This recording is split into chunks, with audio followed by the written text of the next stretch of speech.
This is Africa as few have seen it before. Bobby Haas has spent the last 3 years hanging out in helicopters all over the continent of Africa, taking pictures like these. Usually from 1,000 to 10,000 feet above the ground. Not bad for a guy who's actually afraid of heights. The result, through the eyes of the gods. Oh, they're head-to-head. Beautiful. Just beautiful. The name that we came up with for the book came about after my very first flight. I had never shot from a helicopter before, and it was just a radically different perspective. And I remember when we landed, the pilot turned to me and said, "What did you think?"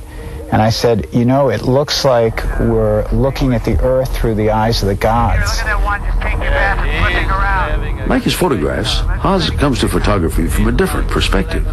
It's his second career. The sky is not a very crowded photographic niche. There are not a lot of aerial photographers.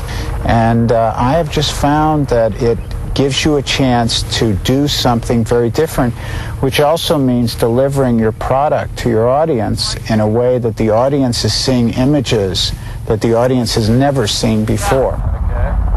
Photos as products? If Bobby Haas sounds like a businessman when he talks about his work, that's because in his other life, he is. Before Bobby Haas started taking pictures from the heights, he was scaling some very different heights in the universe of high finance. If it weren't for Dr. Pepper, I wouldn't be doing as much photography. At one point, his holdings included 13% of the nation's soft drink industry. And I wanted to devote myself to a calling that had different objectives, different measure of success. We're able to reach the inaccessible from the air. Now it's Haas photography that has become the big deal. Through the Eyes of the Gods is National Geographic's first book of aerial photography. Its text already translated into 17 languages.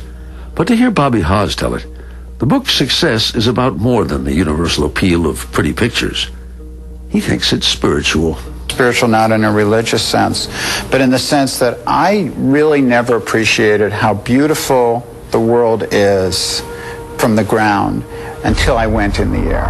And you see just what a magnificent home we inhabit here. And it gives me a sense of hope.